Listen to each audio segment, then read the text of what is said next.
ହ୍ୟୁମାନ ଭାଇଙ୍କ ମୃତ୍ୟୁରେ କାଲି କିଏ କେତେ ମର୍ମାହତ ସେ କଥା ମୁଁ ଜାଣିନି, ବୁଝିବାକୁ ଚେଷ୍ଟା କରିନି କୋଉ ମିଡିଆ କାହାଠୁ କଣ ବାଇଟ୍ ନଉଛି। କାଲିଠୁ ଆଜି ଭିତରେ କେବଳ ଏତିକି ବୁଝିଲି, ବେଙ୍ଗ କହେ ବେଙ୍ଗୁଲିଲୋ ପୃଥିବୀ କ୍ଷଣ କ୍ଷଣ କେ ଆନ।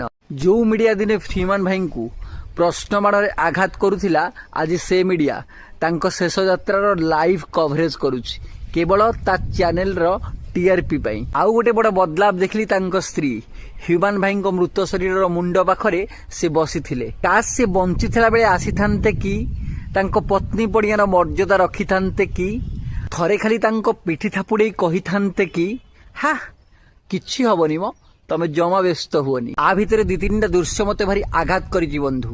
ଯେତେବେଳେ ହ୍ୟୁମାନ ଭାଇଙ୍କ ପାଖକୁ ତାଙ୍କ ଝିଅ ଆସିଲା, ସତରେ ବନ୍ଧୁ ମୁଁ ସେତେବେଳେ ଗୋଟେ ଅଲଗା ଜୋନକୁ ପଳେଇଲି। ସତରେ ସେ ଝିଅର ଜୀବନ ପରିଧିରୁ ତା ବାପା ଚାଲିଗଲା, ଅର୍ଥାତ୍ ଛାତ ଉଡ଼ିଗଲା। ଏତେ କଅଁଳିଆ ବୟସରେ ନିଜ ବାପାଙ୍କୁ ହରେଇବାର ଯନ୍ତ୍ରଣା ଭାରି ଅସହ୍ୟ ନା ବନ୍ଧୁ।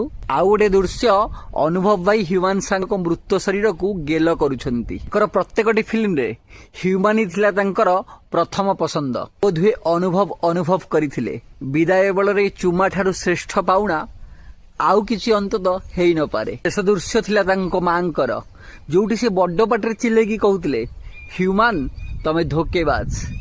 ଗୋଟେ ପୁଅକୁ ହରେଇବାର ଦୁଃଖ ଜଣେ ମା ମନରେ କଣ ବିତୁଥିବ, ସତରେ ବନ୍ଧୁ ଆ ପାଇଁ କିଛି ଶବ୍ଦ ନାହିଁ। ସତରେ ହ୍ୟୁମାନ ତମେ ଭାରି ଧୋକେବାଜ।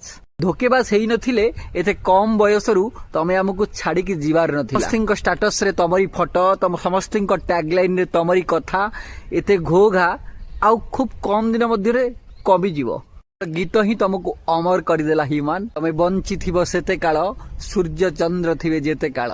ଭାଇ ଏ ସୋସିଆଲ ମିଡିଆର ଜମାନା, ଆପଣ ଚାହିଁଲେ ଯାହାର ନାହିଁ ତାର ଭିଡିଓ ତଳେ କମେଣ୍ଟ ବକ୍ସରେ ବିନ୍ଦାସ ଶୋଧି ଦେଇ ପାରନ୍ତି, ବିନ୍ଦାସ ଭଲ ପାଇ ପାରନ୍ତି। ମୋର ବି କମେଣ୍ଟ ବକ୍ସ ଖୋଲା ଅଛି, ଆପଣଙ୍କ ତାଳି ଗାଳି ମୋ ପାଇଁ ଏକାନ୍ତ କାମ୍ୟ।